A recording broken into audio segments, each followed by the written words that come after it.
Hello everyone and welcome along to episode 42 of the Hunger for the Hustle podcast. Hey Nick, you may remember this face. We were here at the exact same time last week and there just wasn't enough. When we got about halfway through the podcast, I think we were about 40 minutes in, and we'd only really got through two of the questions that we wanted to talk about, and it just wasn't fair to you, the audience, or Nick, to try and jam all the rest of that. In fact, it's not really even about being fair. It wasn't fair, but it wasn't physically possible to jam all the rest of the information into that hour. So halfway through, I decided that there needed to be a part two. Here we are with that part two with Nick, a guy who has helped me massively with my business in the past 3-4 years. I just wouldn't have got to where I am today with my e-commerce business, which sells a pretty weird product, to be honest with you, a very niche product, which I'm sure Nick will agree with me.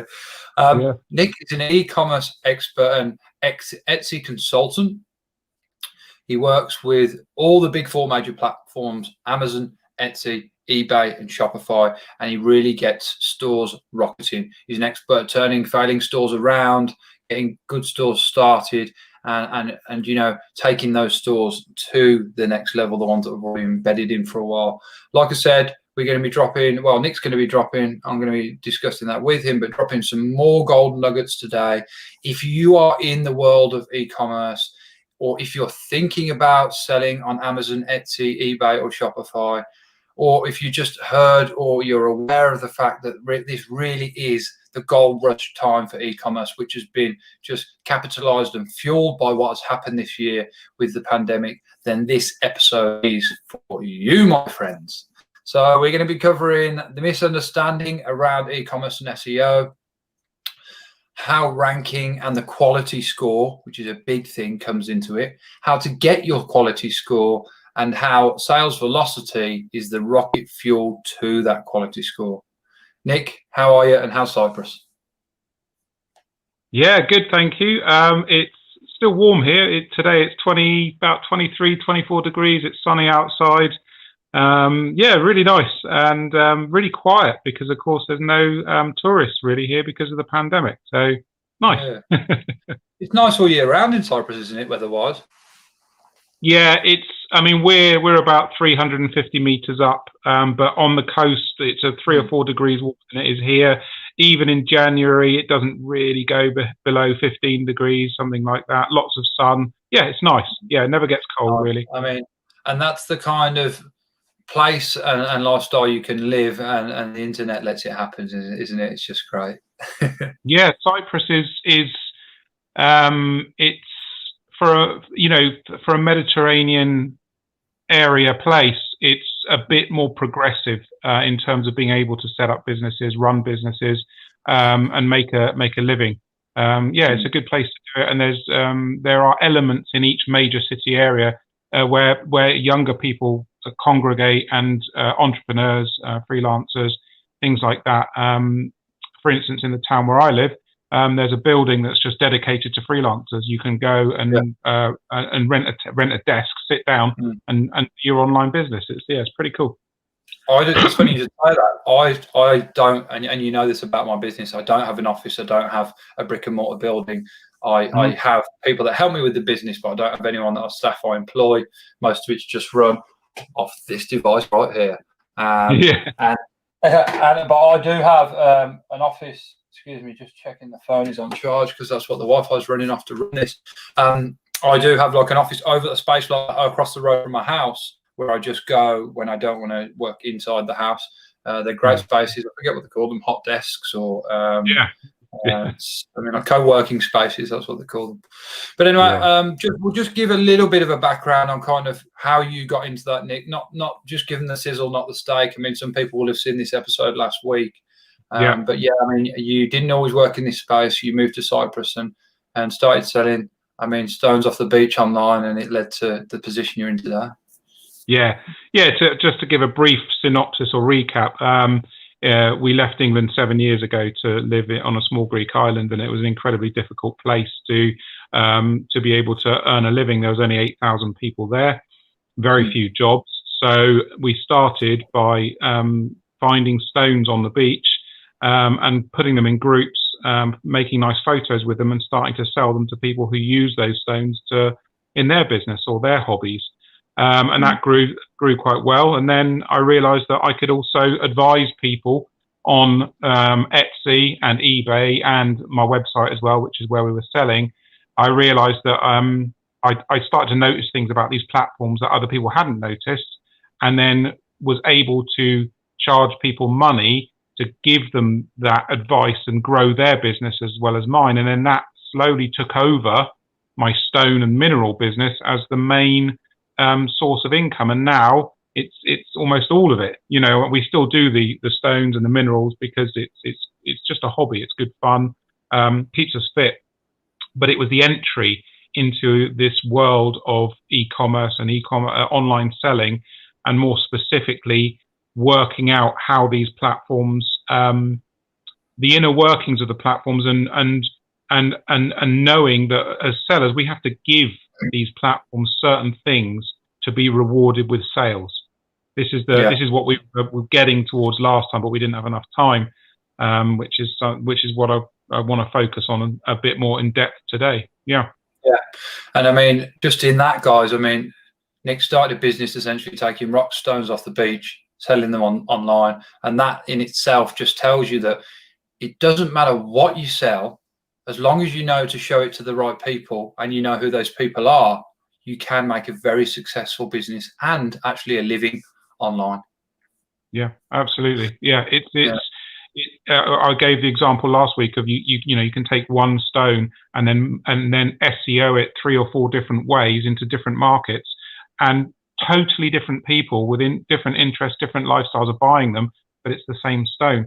And I guess the moral of that story was you really look at an idea, or you have a passion or an interest, but think where you can apply that passion, or how you can twist that interest and passion into areas that maybe other people haven't thought of, or other businesses haven't unearthed. Like I couldn't believe how many different types of people want to buy a stone. It's crazy, but it's a really good example. It is a great example, and I mean, it's something that I suppose is very versatile in itself. One thing I didn't mention, everyone, that we will be having a little bit of a Q&A at the end. If anyone wants to ask Nik some questions, we've left a little bit of time for that. So when I do that, I will have to jump over onto the Facebook platform just to see all the comments. But yeah, do hang around for that at the end if there's any questions you want to ask Nik. So Nik, let's dive into the subjects we're going to be talking about today, which the first one is the misunderstanding around e-commerce SEO, which for anyone who doesn't know what SEO stands for, search engine optimization. Essentially the words, keywords, the actual physical words that you type into a search engine that then connects the product you're selling to those words, so you're showing up essentially, and why ranking does not come from those keywords, those words that you type in on places like Etsy, Amazon, eBay, and even Shopify stores. Yeah, it is. Yeah, it does include the web, your website. I'll explain that how that is exactly. It's the same thing, but in a different way. Yeah. Let's start then. So the first thing, and whoever's watching this, if you're on Etsy, you're on Amazon, you're on eBay, you have a Shopify website, you'll see everywhere on YouTube, adverts, just everywhere about ranking. People selling you various courses, various materials, or downloads for you to how to rank on Amazon, how to rank on Etsy, and that there's some kind of formula with keywords, using various other pieces of software to find these keywords that will catapult your listing to the first page of whatever the search is on the platform you're on, and that you will sell thousands and thousands of dollars, euros worth of products every month once you crack this SEO conundrum. And the biggest misunderstanding in e-commerce when you come to sell online on any platform is that SEO will get you there. That SEO will take you there, that you need to be really good at SEO, and that once you are, all your sales will come in from that SEO. SEO is in e-commerce is a small part of the process of becoming successful. When you're a new store, it is fairly important. I will not say that SEO doesn't have importance. Of course it does, and never more than when you're a new store. But the way that SEO works is it's just an introductory path into something that I call, and lots of people call, quality score. So when you're a new store and you put your products out there, you think, well, I'm putting my products out there, the SEO is going to work, I'll add some more products, and that's it. And it all just sort of takes care of itself, hopefully, and you make sales. But what's going on behind the scenes is not SEO making you successful. SEO gets you in to be visible. So SEO just gets you visible. And from there, the platforms, especially Etsy, eBay, and Amazon, they're monitoring your listing across several different characteristics to then artificially give this listing something that I call and others call quality score. So when you put a listing out there with the SEO, whatever, it doesn't matter what it is, a t-shirt, really common example that lots of people sell, a t-shirt. So the t-shirt goes in and you've used your keywords, you know, men's funky t-shirt, men's sports t-shirt, whatever it is. And the algorithm will put your t-shirt somewhere in the first 10 pages of search, 15 pages of search, so it can be found.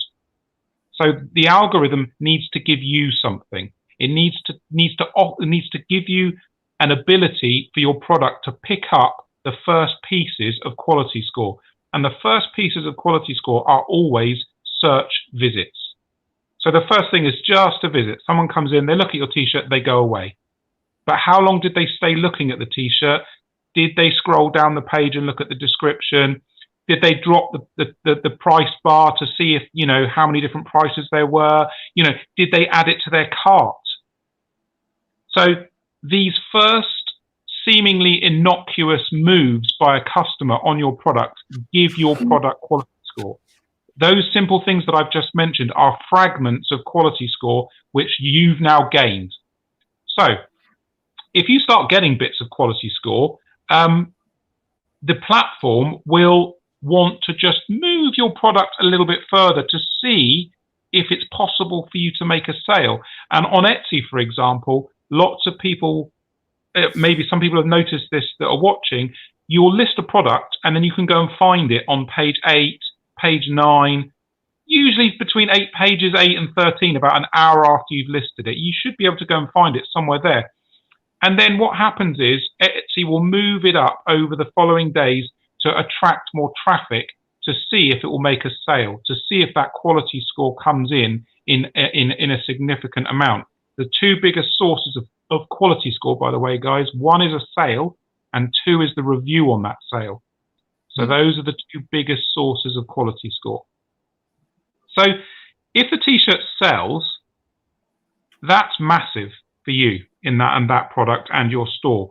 A light bulb literally goes on around that product. It's a visibility light bulb. So all of a sudden, it's visible. Etsy says, whoa, you've sold something, great. I'm going to move you up further. So what happens is you get an artificial boost on your product. This applies to Amazon, Etsy, and eBay, and indirectly websites as well. I'll separate websites. I'm going to talk about it at the end, if that's all right. Okay. Yeah, a little bit different. So. Yes. So Etsy boosts the product because you've sold one, and Etsy wants to make money. So if you've sold one, then it wants you to sell another one. You're happy, Etsy's happy, they collect their fees, you get your sales, and everyone's happy. So they push it up. Now, Etsy guys and Amazon guys and eBay guys, you will know 100% the proof in what I'm telling you now. You will get what's called run-on sales. So you will get sales of an item happening over and over again. Once you've sold one, you'll very often sell another one, and then another one, and then another one, until either you don't sell any more or someone else comes along with a better product than you, and they start making sales faster, and yours start to tail off. But the point of what I'm saying is that on Etsy, you will keep selling and selling and selling, and eventually you get what Etsy calls the bestseller badge. So they give you a badge which is stuck to that listing, and that basically means you've gone as high as you can go. You've beaten everybody else in that niche, whatever that product is. So, you know, obviously t-shirts really hard. But if you make something a little bit more obscure, then it's easier to get the bestseller. So I'm sure many people have seen this. So that's the first thing that happens. So we're talking about SEO opening you into the exposure to the market. But very, very quickly after that, it's not about SEO. It's about attention. It's about attention on your product, and then you making sales on that product, and then the platform pushing you up as a reward for making those sales. Now, there's another thing that happens as well as you getting boosted on that product. There is also something I call in my consultancy. I'm sure other consultants or other people who know about this have other names for it, but I call it an inherited relevancy boost. So as well as the product getting a boost, which is visible, you can see it, and I'm sure lots of you have seen it, your store will also get a very, very small boost. And I mean, it's micro compared to the big boost that the product gets. But there's a reason for that as well, because if your product's sold and your product keeps selling, and then you've got another product that sells and then another one, well, Etsy and Amazon and eBay, they want to start making your store move up so that its footprint as a whole, if you're proving to the platform that you can sell and you can make sales, then the platform wants to move you up in visibility as a whole so that it can see whether your other products are going to sell faster. So it's almost like a double boost. You get a product boost, but then you also get a store boost as well. And the secret to big success, and guys who are on Amazon, you'll know this, and eBay and Etsy as well, but Amazon's the real big one, is velocity of sales. So once you start selling, the quicker you can hammer out those repeat sales. That's literally like gold to the algorithm. You're saying to the algorithm, I'm the best. I'm the best. Come and look at me.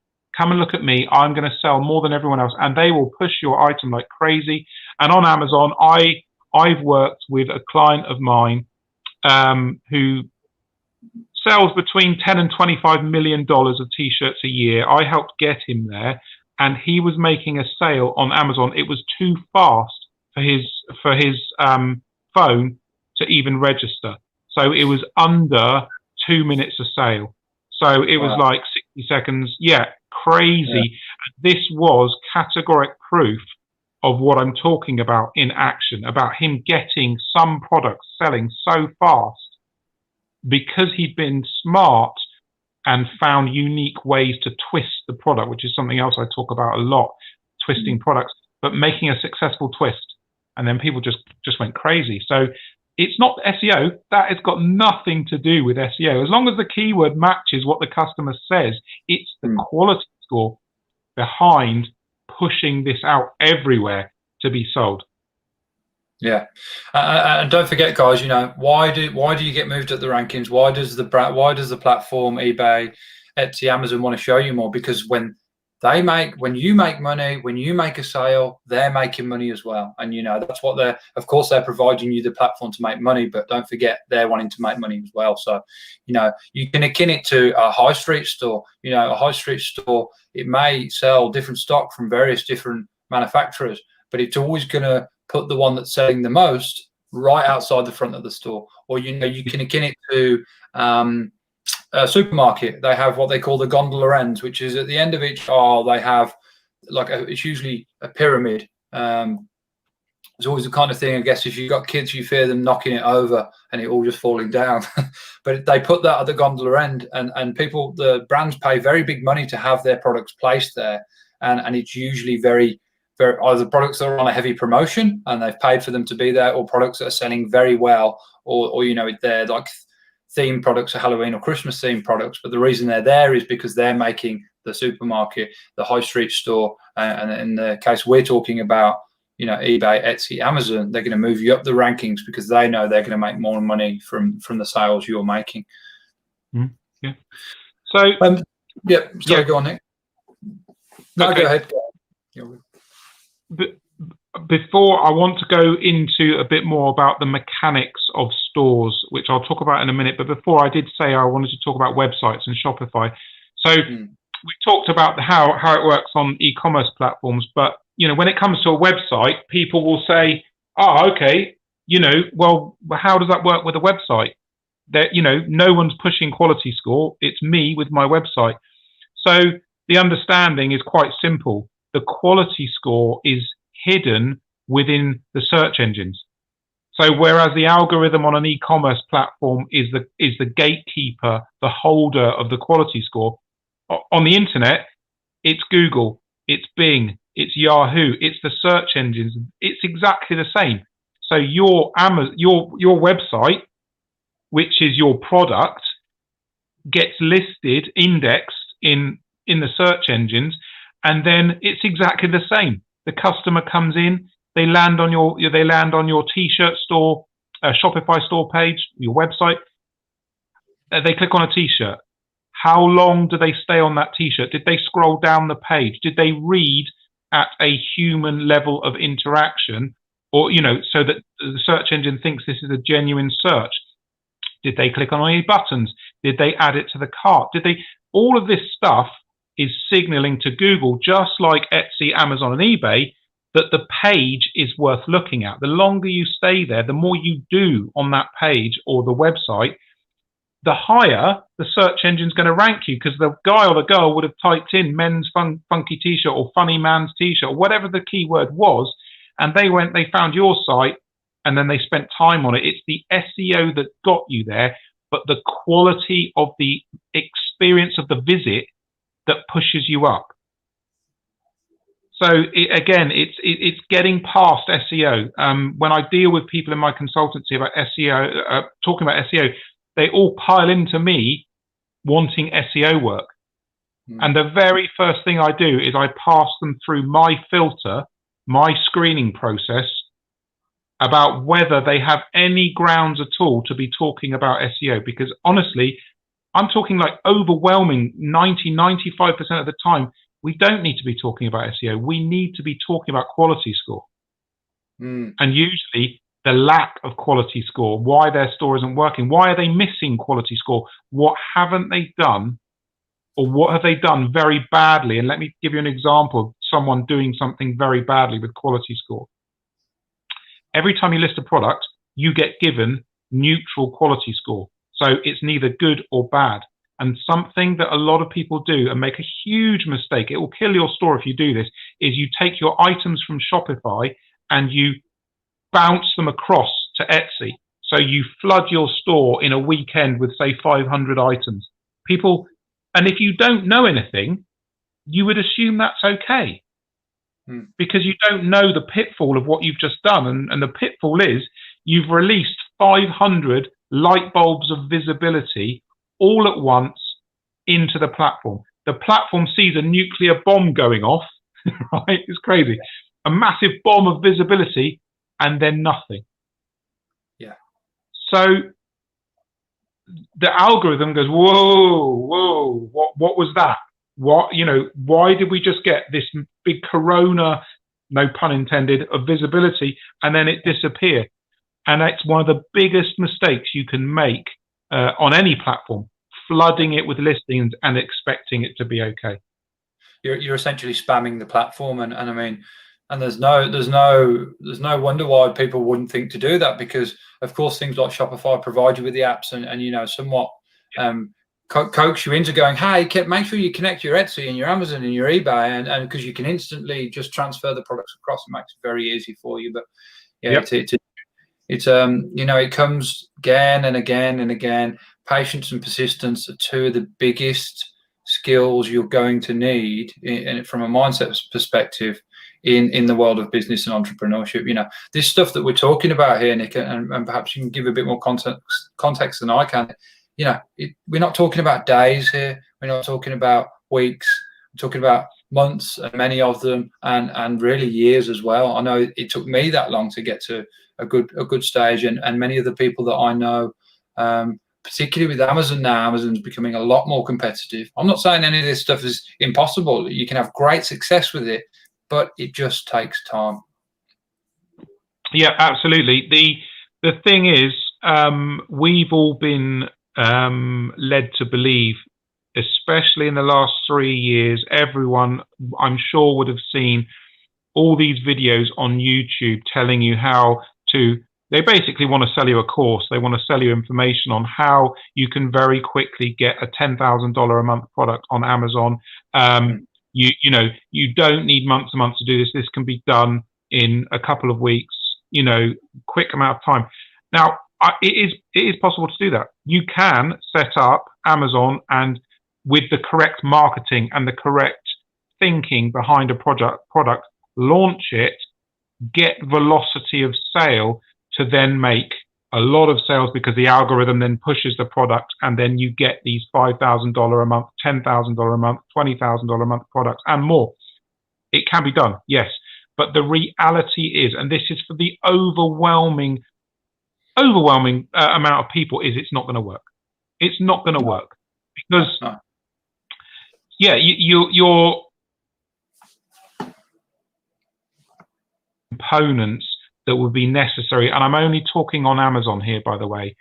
This doesn't apply. What I'm talking about now doesn't apply to Etsy or eBay. This is something to do with Amazon because of the sheer number of customers that shop on Amazon. It's unlike anywhere else. You can get these insane sales runs on products, and I'm sure some people who will watch this will have had that experience. But for most people, the reality is the second part of the two things. That's one side of it.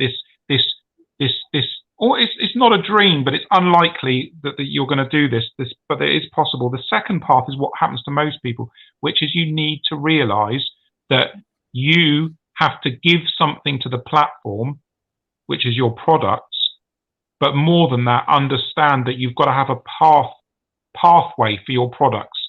So you can't just say, well, I'm going to list 20 products on Etsy, and because my product's so damn good, it's going to sell and I'm going to be fine, or 30 or 40 or 50. It's not going to work. Very rarely will a small store sell very, very fast. And if they do, it's because they've got outside traffic pointing into the store. So the small store will either have an incredible brand, which they're using to sell. The Etsy is just a vehicle for them to sell because they're already selling. Or they've got big social media links pointing in with tens of thousands of followers to fuel those products, which then get artificially boosted because they've got traffic coming in. So most people, what you have to do is understand that the platform wants from you your money. The platform wants your money, and the money is transferred through you listing products. You have to pay. On Amazon, you pay a monthly fee. On Etsy, you pay listing fees, seller fees. eBay, listing fees, seller fees, and then you enter into this quality score trade. So once you understand that that's how it works, you need to start listing products, and they won't just let you list 10 or 20 products and make $3,000, $4,000, $5,000 a month. It's not going to happen. No, they want you to slowly and steadily list more and more products so that they get a good idea of what you are and what you're selling, and how the stuff that you're selling sits in the algorithm with all the other stuff that everybody else is selling, so that they can start to give you a quality score. So that then creates your space, that you then exist, you start to grow, you list more products, and hopefully a good portion of your products will gain a positive quality score through the mechanisms I've just said, search traffic, favorites, sales, reviews, and then you start to get what is known in the industry as winning products and losing products. Most stores will be filled with something anywhere between 30% and 50% of those store products will be losing. After a year, they will be losing products, meaning they've never sold, or they've only sold 1 or 2 items, and that's not enough. And then the other 50% are made up with occasional sellers, moderate sellers, good sellers, and then your top flight 3, 4, 5, 6 products that just sell like crazy. Yeah. I'd like to get into that seasonal selling products as well. You can have some products that don't sell anything for 9 months of the year, but then they go crazy for 3 months because they're either giftable products or Halloween products or Father's Day, Mother's Day products. Yeah. This is an important point, Jake. This is a really important point. Something I tell my clients with eBay, Amazon, and Etsy is give every product 12 months to prove itself. And the reason is a product can sit there doing absolutely nothing for 10 months. And you're sitting there going, I thought this product was good. I thought it was good. It's not. And then you get to November, Q4, and it starts selling. And then all of a sudden you're doing 5 units a day, 10 units a day, because at that time in Q4, it's a giftable item. It's an item that is relevant to the Christmas selling season. It's 12 months you give your item. If it doesn't sell in that time, it's a dead product.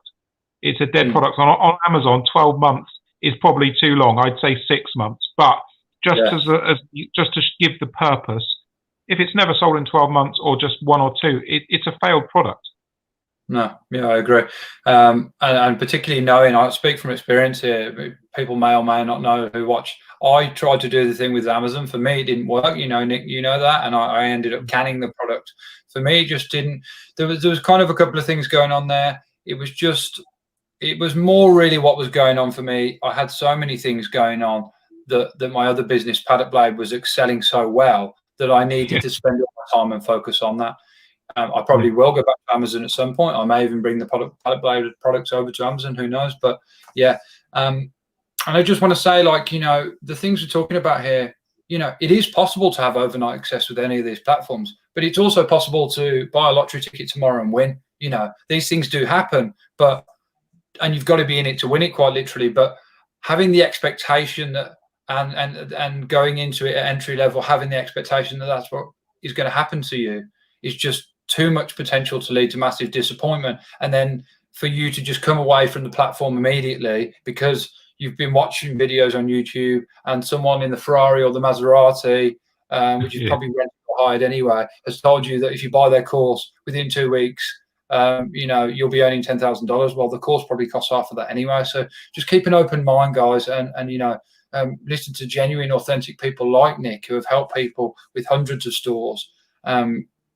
And me for that matter. I've got a lot of experience in this industry, in this space, that it doesn't happen quickly. It can happen quickly and it's possible, but yeah, I wouldn't go in with that perspective. I would just like any business, like they say with any business, takes 2 years to make good money, and e-commerce can happen quicker than that for sure. But I would go in with the expectation of, I'm going to be in this for a few years and then see how it turns out from there. And having said that, and kind of strapping onto the side of that, it did used to be a lot easier on these platforms, didn't it, Nick? I remember when I must have been 12 or 13. I really can't have been much older than that when I was flipping stuff on eBay.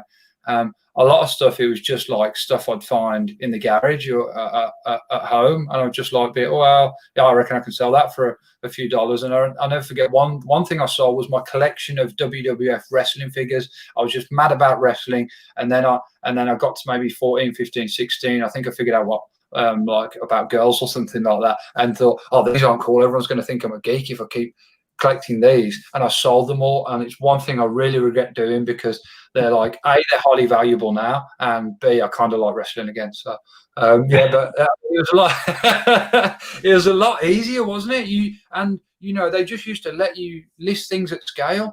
You could go on straight away and list as many things as you want and make as much revenue as you want. But as time's gone on, they've obviously realized that it's smarter for them and actually probably for you to let you enter in stages and step up the levels. So yeah, it used to be a heck of a lot easier. I know, particularly on Amazon, you come with the right product, list it the right time of year, and be making big money real quick. Yeah, it's they used to. The best example for this is on Etsy. Up until late 2011, they used to run their search algorithm on recency. So this would just mean if yours was the most recent product listed and someone types in the keyword for that product, you would be seen because you're the most recent. So very quickly, people realized they could game the system by constantly renewing their product, sending a 20-cent fee to Etsy to relist it, and they would be at the front of search all day long, all night long, as long as they could keep pressing renew. So that all changed in late 2011 to relevancy, and all platforms now use relevancy rather than recency. So you can't game the system that way.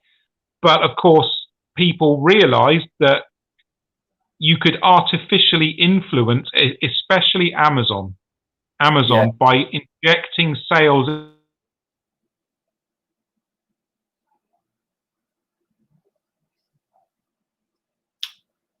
the same way as Amazon does. You can't do it on Etsy if you have outside traffic coming in. It won't count it in the same way as an organic search request. It's not the same.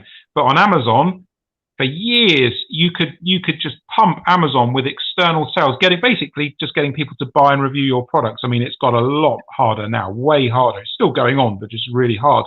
And make tons of money because it's just a signal. The algorithm says, oh, wow, okay, this product is A1, it keeps selling, I'm going to push you right to the top.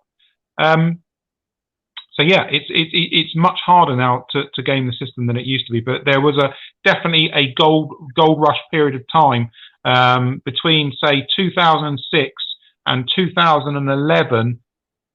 Yeah, you could make a lot of money just by renewing your products. Yeah, I mean, and that was it essentially. I didn't really touch on that. One of the reasons they did make it not more difficult, but just more complex is because people were hacking the system and gaming the system, just figuring out ways to exploit the system to get it to work to their favor. And to that point, I would like to say that any of that stuff is quite frankly bullshit. There is no hacks. There is no secret tricks in this space. Of course, there's tactics and methods and ways which take time to play out and are genuine and to follow. But when you're seeing stuff online where it's like, I'll use this hack to get more sales and more Amazon sales, or this latest hack, or this latest trick, it's all BS, guys. It's all rubbish. And all that's going to happen is eventually, yes, you might make some money in quite a short time, but like they say, easy come, easy go. The platform will find you out for what you're doing, and they'll ban you from selling, and they'll probably ban you, your IP and your name, your email, your address, you as a whole, from actually being able to sell on that platform. So short from actually getting a whole new identity in life, you'll be banned from selling from them platforms for life. So I just wanted to say that I think it's pretty important to make people aware who are perhaps thinking of going into this space. There's no shortcuts for hard work and using tried and proven methods that do take time to play out. Yeah, absolutely.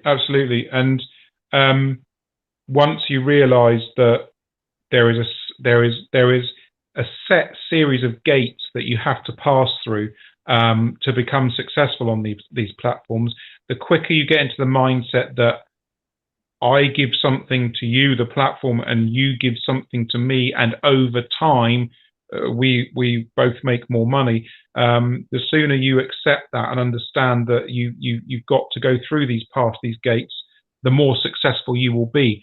There is a massive glut of people coming into my consultancy at the moment. I deal with Etsy, Amazon, eBay, and Shopify, and people coming in literally saying to me, I think I touched on this briefly last week, my store's been open 3 weeks, I've had no sales, help. And then I say, how many items have you got? And they say 20, 30. Did what research have you done? Have you looked on Etsy to see if anyone else is selling this stuff? Oh, yeah, I've done that. Okay. And then I say, how does your product differ in any way to what's already out there? It's different. It's different. Oh, how is it different? And we go and look, and I analyze their business model, and it's nothing different to 1,000, 10,000 other stores on Etsy selling the same thing at the same price, with the same photography because they've done print on demand and they're doing the same thing, and they think that they're going to make money. You're not going to. You have to think more and work, put more into it than that to become successful.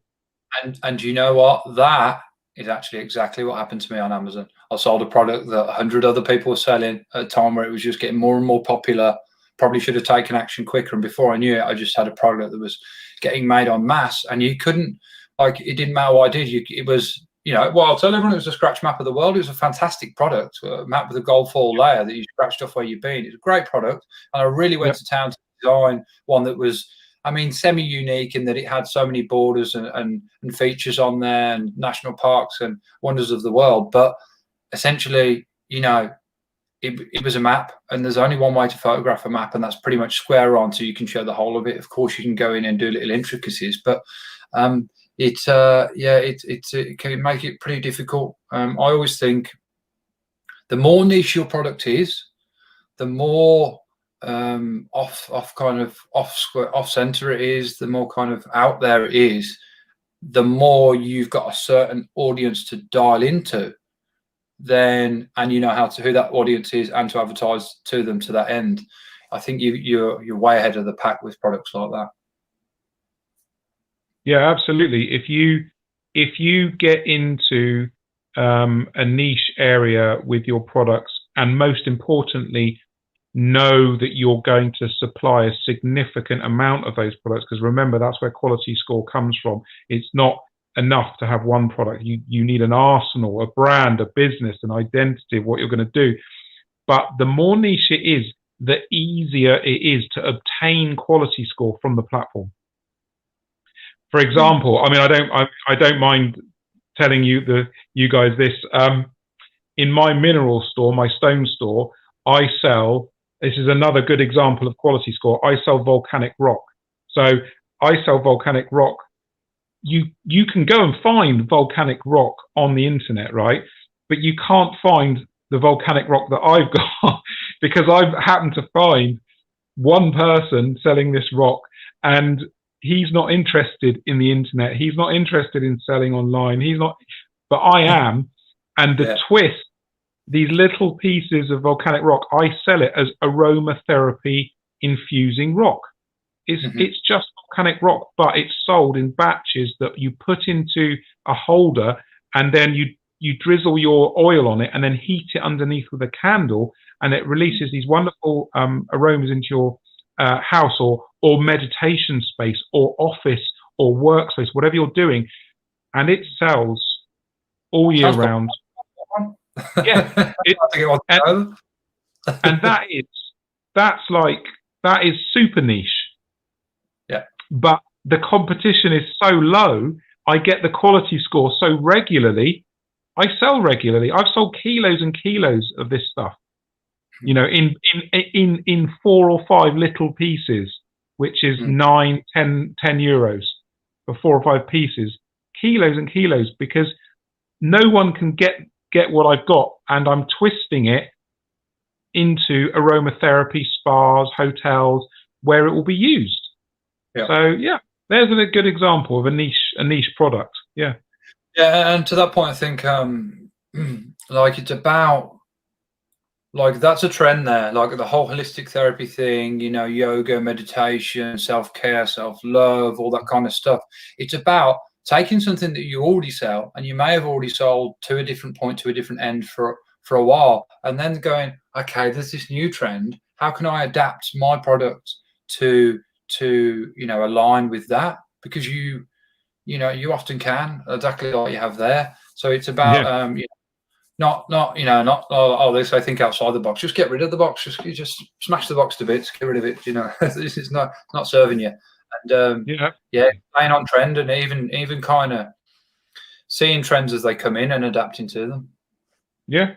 It comes back to the point that if you're going to sell something online, I'll give you another example. I'll give you one more example of something that I had a hand in. A t-shirt. Okay, everybody's doing t-shirts. Everybody. So it wasn't the case of I'm going to do another T-shirt. This was working with a client of mine. It was, we're going to take this T-shirt and we're going to give it to an entirely new market, and then we're going to change the dimensions of the T-shirt, and the focus was pregnant women.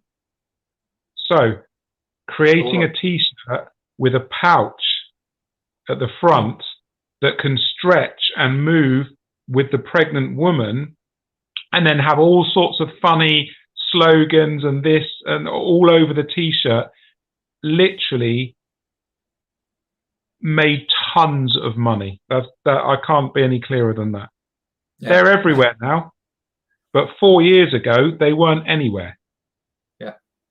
So there's another example. It's a T-shirt. Everyone's selling T-shirts, but oh, hang on. Think. Sit in front of your product. Sit down in front of it with a notepad and pen. Look at it, and then say to yourself, how can I make this different? What can I do with a T-shirt? You know, another thing that's been done, this is not my doing, but another thing is that most of you will now know is flip up T-shirts. Flip up. So it'll say something and you pull it over your head and there'll be a ninja face or something funny. You know, it'll say, want to see my dinosaur? And then you go like that, and then there's a dinosaur head. I've never even seen them. So I'll probably wear to a party though. Yes, no, exactly. They and something that a lot of people won't realize is if you sell T-shirts, people think, oh, I've got to get my stock ready. I've got to get my store ready for April, May, June to sell in the summer. No. You will sell out in October, November, December, not for the summer. Crazy, but true. That's how it works. Yeah, absolutely right. We'll get back to, I guess, one of the other questions that we were going to go through, Nick. I mean, I'm not sure if you kind of encompass them all in there, but the ranking score, sorry, your ranking, sorry, I've lost myself in the notes here. Where ranking does come from? Like ranking, and where does that come from, and the quality score? But I think, did you already kind of cover that earlier in what you said?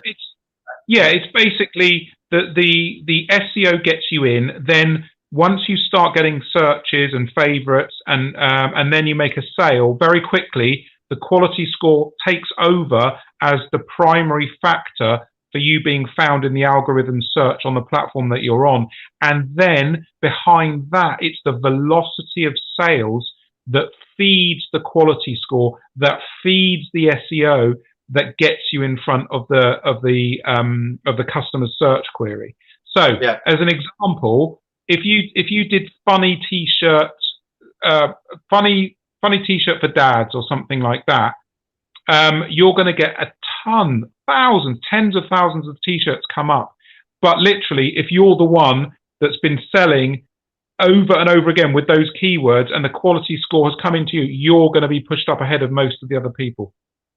Yeah, so simple as that. And when we talk about, you know, ranking, what and quality score to that end, what does that mean for your actual product? If you're selling, it means that it's going to come up on page one, and what you really want is to come above what they call the fold. And the fold means, you know, on the device, whether it be the phone or the desktop. And to that point, actually, I would say, I don't know, what do you reckon, Nick? 60 to 70% of people are shopping on phones now, or at least devices. Yeah. So yeah, so that's important. Whatever you're selling is optimized for that. But yeah, so it means that if your ranking's high, if your quality score is high, you're going to come up on page one, and what you want to be is above the fold. What the fold means is the screen as you see it before anyone has to scroll down at all. Like, so it's usually the first maybe 6 products on a desktop and kind of 3 or 4, depending on how big the kind of pictures of the product are on a mobile. But once you're in that position,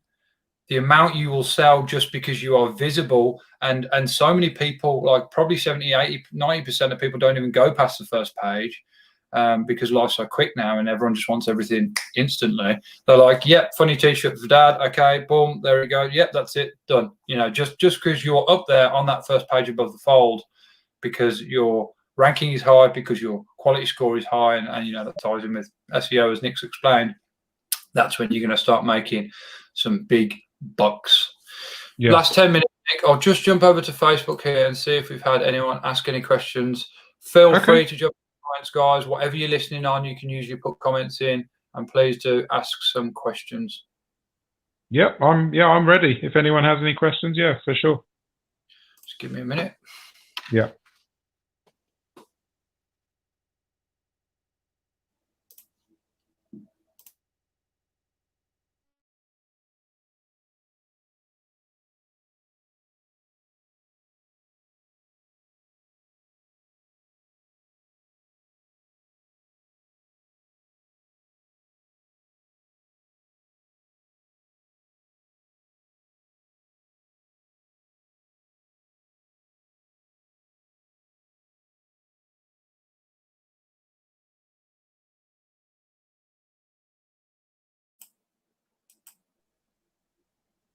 There's a little bit of a delay. So it's either we haven't got any or we just have to wait a few seconds for the delay. Okay. No, that's fine. Either way, it's all good. Andy Hudson asked, any tips for music sales? That's a really that's a really broad question. I actually own a record label. Do you? So no, I do. I own a record label. Any tips for music sales? I mean, Andy, feel free to give us a bit more context if you want, Andy, in that. But yeah. Yeah, I mean, what I do for music is I built my presence on SoundCloud. So SoundCloud works on reposting. So you open your account. I don't know where whether you're an artist, whether you're a label. I don't know. You haven't really said much, but open on SoundCloud. Start to release your music on SoundCloud, and then what you do is, if you're an artist, is you approach labels to repost your music to get it bigger exposure. And I'm someone, I've got 10,500 followers on SoundCloud, so I'm quite established in the brand of music that I do. People come to me every day. Every day I get requests for reposts from artists that might be such as yourself to expose their music. If I repost their track, it goes to every single one of my 10,500 followers, and that gives you a massive boost, because people will start playing your track, they might like it, and then you will get followers from me. So people actually pay me to be reposted. So I charge a small fee that guarantees them a repost. So as an artist with music, obviously you need a website and your own branding, but if you want to grow, I would be pushing you or directing you to SoundCloud to push your music that way, using the method that I've just explained. There are other techniques that I could talk about. If you get in touch again, or you want me to elaborate more, I can perhaps send some information via Jake or something. But there are a number of different techniques you can use inside SoundCloud, much like I've been saying on Etsy, to get more exposure and grow as a music artist. Yeah, SoundCloud is where I'll be sending you. Yeah, SoundCloud's fantastic. Yeah, and I didn't know that actually about the repost, that it goes out to everyone. So good information. Andy said thanks for that. Yeah, he's got that. The key is repost. Andy, you're a good mate of mine. Feel free to drop me a message. I can pass that on to Nick if you want any more help on that. Gavin Folger said, another good mate of mine. Interesting podcast again, Jake. Defo got me thinking about starting a store. I've been speaking to Gavin about this on the side anyway. Where is probably the best place to start with SEO? And basically, what's the best place to start learning it and kind of getting a hold of it? Okay, so when it comes to e-commerce SEO, the best place to start is in front of your product. Seriously, in front of your product, because the searches that you want to capture are the purchase phase searches, the long tail keyword, the purchase phase searches. I prefer to call them purchase phase searches. So invariably, if you've got a t-shirt and you call it funny t-shirt, that's not a purchase phase keyword, because one, you're never going to rank for that keyword, and two, even if you did rank for that keyword, funny t-shirt, whoever's put in that search, they're probably not going to buy your t-shirt because they're not ready to buy. Once they've done funny t-shirt for dad, funny t-shirt for a gardener, bachelorette t-shirt set of 8, whatever it is they're looking at, once they've done that refined purchase phase search, that is where the money is. So SEO, the first thing is, don't worry about courses, don't worry about techniques or search volume. Don't focus on that too much. Do focus on what your product is. So I keep talking about t-shirts because it's such a good example. You know, if you're making funny t-shirts, hopefully you're making funny t-shirts in different niches. So you're not just making a funny t-shirt. You're talking about one of the most profitable places you can do t-shirts is professions. So military, medical, teaching, sports. Get into those niches and sub niches in there. Then your SEO becomes clear to you. You're SEOing the item around the nursing profession, medical, or military. So then you look at the item and it's like, well, is it specific inside the medical profession? So are we talking about anaesthetists, radiologists? Are we talking about surgeons? Is the joke an in-joke for those people that work in that industry? So you go into what the item is in terms of content, and then you look at your t-shirt and you say, well, is it heavyweight? Is it crew neck? Is it loose fit, regular, tight, skinny fit? Does it have a pocket? You know, all these things. Where's the label? The label, is it at the top? Is it top and side? Because people hate the labels up here. That's a selling point, by the way. Where the label is. You know. I always rip them off if they're I literally rip them out. Yeah. So the SEO, what I'm getting at, guys, is you look at the item, and people might think, what kind of advice is that? That is because you describing your item to the platform, to the algorithm, is telling the buyer what the item is, and the buyer who's coming in on that search because you've taken the time to describe the item fully is going to be a buyer. They're not going to be a browser. They're more likely to be a buyer. So that is number one. Number two, to give you an idea of keyword sets. So, you know, just to get you into the groove of finding keyword sets, just go to Google and type in the item that you're selling. So funny man's t-shirt, whatever it is, you know, quality kitchen knife, or whatever the item is, and just see what the auto suggest says.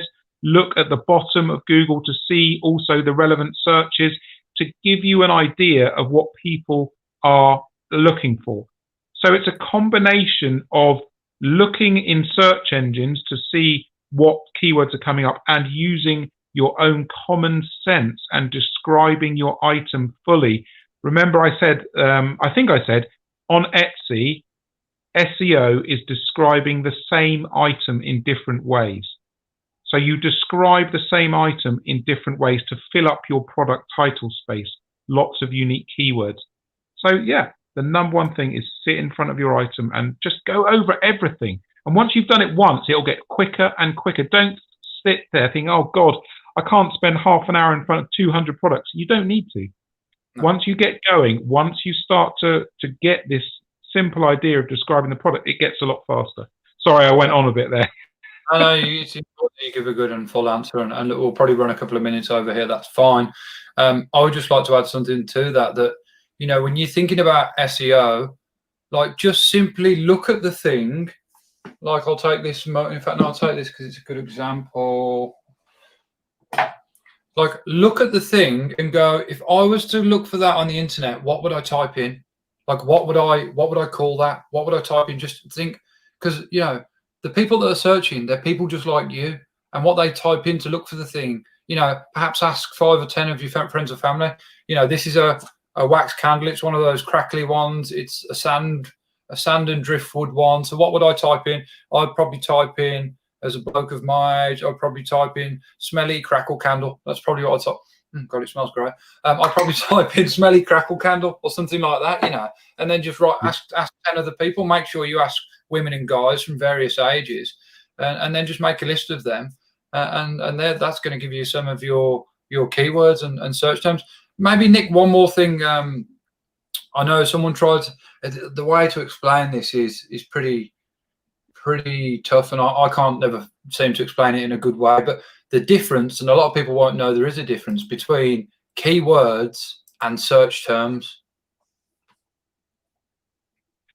Yeah, keywords, if I understand you right, keywords are just any word that you could use to describe an item.